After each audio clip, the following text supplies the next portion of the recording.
And here we have an immense black poplar, Populus balsamifera. The tree here has very thick, corky bark, quite water resistant and buoyant. This is an ancient tree.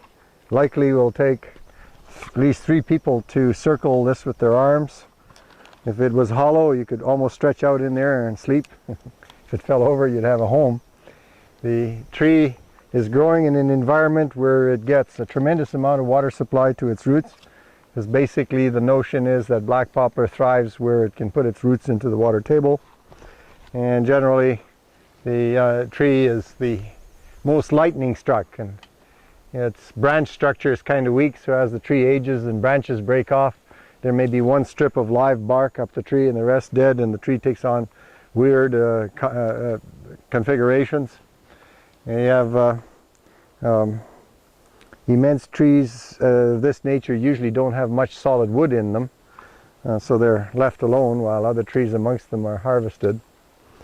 The balsam poplar is called such because of the sticky material found on the buds, and it's called cottonwood by other people because at certain times that it produces seeds that are like the cotton that could actually be used as a substitute for cotton, very likely. But of all the trees that were found in the boreal forest, very few have the chance to become as immense as these found near rivers or on islands, and generally in some kind of a sandy situation. This is a very majestic tree, the largest one that we see in the Kochanski Valley so far. Here we have a piece of the corky bark that's found on the poplar tree. I think that the bark is instrumental in protecting the tree from fires, and you often see that the base of the tree is scorched but the tree is unharmed because of the thickness of the bark, albeit the bark often makes a very beautiful coal. Here we have the outer flakes that are so ancient. The tree of this nature is possibly a couple hundred years old, and so the outer parts are beginning to flake off, so you want to remove them and they'll fall off anyway. And you perhaps determine what aspect of the tree. You examine the sides to see if there are any serious delamination layers, because you can see sometimes the tree experiences a flood or something and there'll be a layer that's very weak. Well, you're going to have to split off that layer. The back, which was in contact with the wood, there's usually a papery layer between the back. It's usually cleaned off because it can be grimy to the extent that hanging this on a wall. Now, some people feel that the material on the back side is a lot nicer to work with because it isn't as old and as crisp or as hard. So we've cleaned off the layers that we figure will give us problems, and then we might look at a piece and examine it to see where we want to carve a face or whatever. And the simplest face is the profile half face, so that when you hang it flat against the wall you're seeing a profile. And then of course if you are making many of these, you could make a profile facing one way, another profile facing in the opposite direction, and then in between a face facing outward. And that way you've taken care of your Christmas gift problems for 3 occasions by carving 3 different pieces of bark. As you can see, the slicing of the bark is this is much softer than any wood, and it does have a kind of a layer pattern which can be quite attractive. In this instance I am examining this, and very often I am influenced in how I carve something because I'm right-handed. It would seem that this portion here could be a headdress if I was to carve a native wearing headdress. Clean that off a bit, and down starting about here we could begin to isolate out the area that could be the face. And this obviously could be the top of the head, and we clear off the area down to solid material and imagine that the head is like an egg. The round part is the top of your head and the chin is the more pointy part of the egg, so it's not spherical, so you tend to reserve a situation that is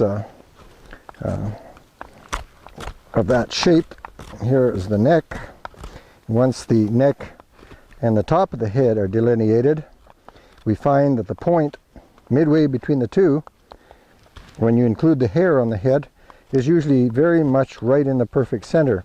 We have discerned a lamination in here. Check to see if it give us problems. Well, yes, maybe it'd be better for us to remove that weak point.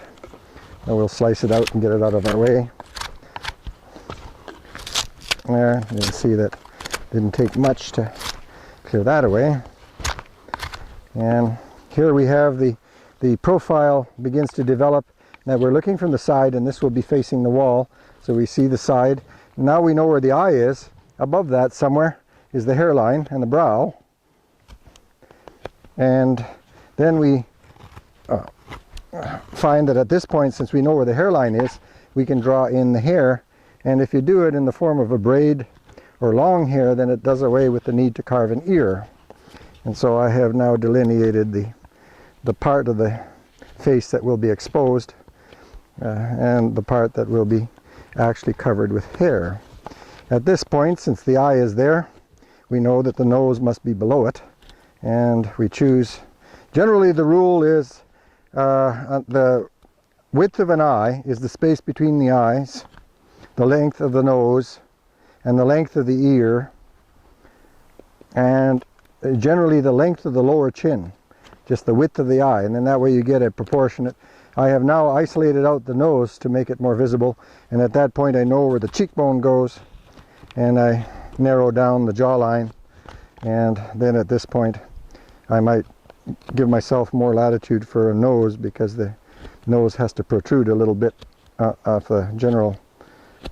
With some it doesn't, but and below the nose is the upper lip, the lips, and then the notch in the chin.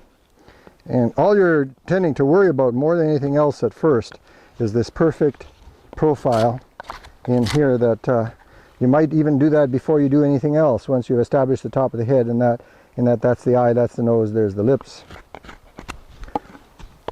And at this point you now find that some people may even quit after a few judicious strokes, where other people will work for quite a while working out the detail of the, smoothing the features, adjusting things. And you find that the face is relatively easy to carve once you have been given a few ideas as to proportion and so on. The point of the eye here being exactly midway between the top of the head and the chin is a very important one. And I would say at this point I can let up for a while, or I can spend another 20 minutes making the detail very sharp.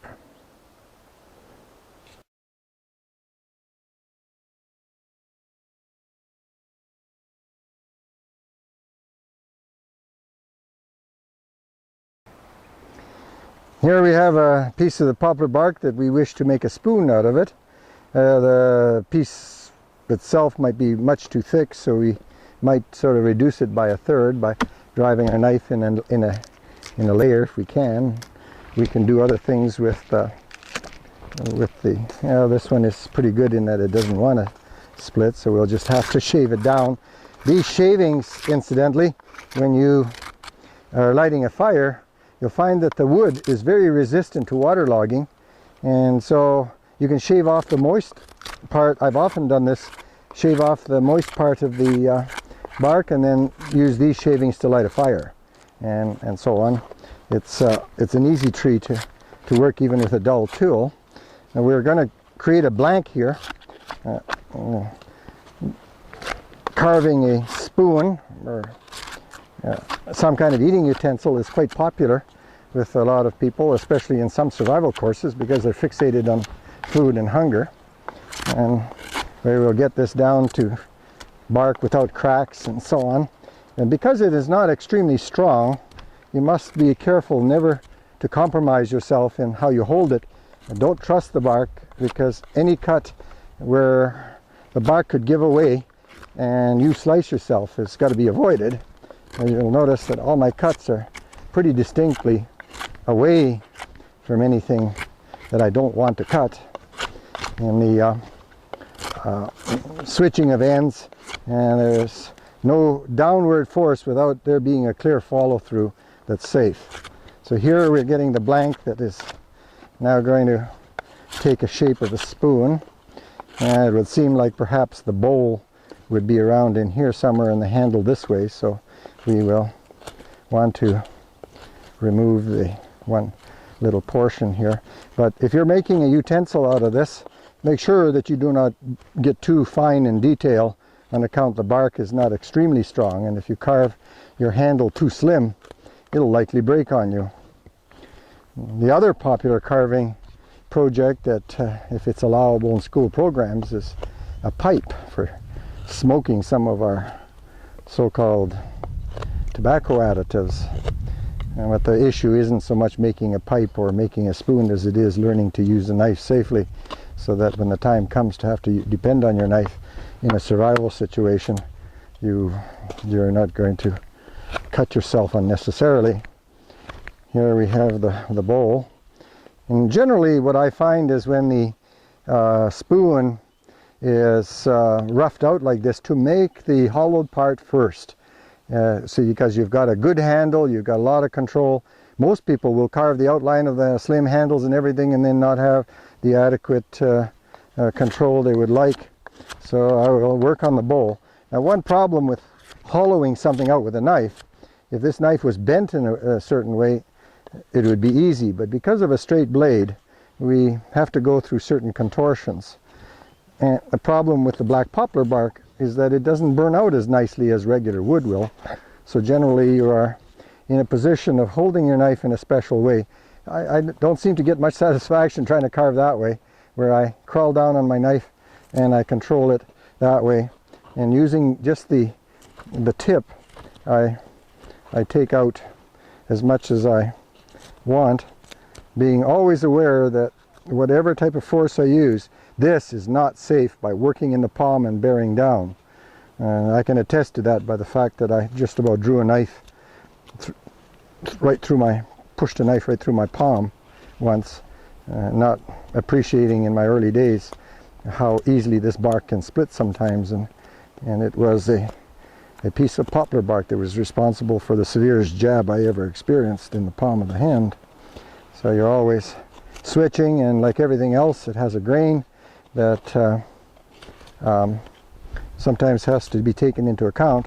The grain on black poplar is not as severe as the grain on wood, but nonetheless it's still there, which means that I have to cut with the grain from that corner, then this way, then I have to switch around and go like so, because the grains are all running this way. And if you don't appreciate the problems grains create, you'll discover very quickly that you'll make a slip and it'll ruin your project. Now we will leave the hollow part here. This is almost tablespoon size, and go on to the next part. And while I have a handle, I could work on this somewhat longer. I could get something that's great. While I have this handle part good and sturdy, I could now dress the wood down closer to perhaps 1/2 centimeter of the bowl. And then you take your fingers and go like this, and it'll gauge for you a reasonable sense. It's not unusual to slice it and see daylight. If you do that to your spoon, don't throw it away, especially in the winter, because you can use it for scooping ice out of the hole you've chopped in the lake to get water, because that'll be an effective way to scoop out ice and leave the water behind. And so here you would keep working on that end until you're satisfied with it at a reasonable thickness. And when you figure you're done there, the next thing I tend to do is I narrow down the handle from either side. And if I do this first, it'll give me the opportunity to put the option of a curve into my handle, just like the metal spoons you're familiar with. And you might choose to make it a little narrower here near the bowl in this dimension. As you can see, that's a very nice piece of sliceable wood. It's quite amendable to the knife. And probably at about that stage we could leave it, and if we want a curve in our handle, we can now slice this way till it's come down like so. And then you notice the flaw, which should have been factored into I was looking at that flaw and I knew that I wanted to probably end my handle there. And then at this part, we work part way down to this, again, the grain. If I'm cutting this way, it's nice, but if I had been cutting uphill like that, my knife would want to follow the grain, and you'd do a terrible job. It would be rough. When I've done that, then I can start at this end and try to gauge it, that if I do take layers off like I'm trying here, that they will do that rather than split into the bowl. And again, I don't go very far with this, because if I slip, I'll be cutting into the bowl. And then I go back, and there we are. I would prefer to leave. I know this cannot be a delicate tool because of the weakness of the bark, but at this stage, hollowing this out some more, it will have the thickness to last for a while. And if you leave it extra thick, it means after a period of use, you might choose to take a thin layer off and refresh the surface of your utensil as it gets grungy. Another way of control, as you might notice, is to cut towards the chest in this fashion, that you press to anchor, and then you can, you'll never cut yourself cutting towards your chest. You may cut your shirt, but a lot of people define that as cutting towards themselves, and yet they don't say anything about cutting towards the thigh or the palm of the hand, but they always point out to you that you're cutting towards yourself when you're cutting towards the chest, which is a very safe operation. And you see here, and we could do this for another 10 minutes to create this into a work of art, but basically this is a popular craft that is easy to suggest, as most people see that there is considerable merit in knowing how to carve a spoon.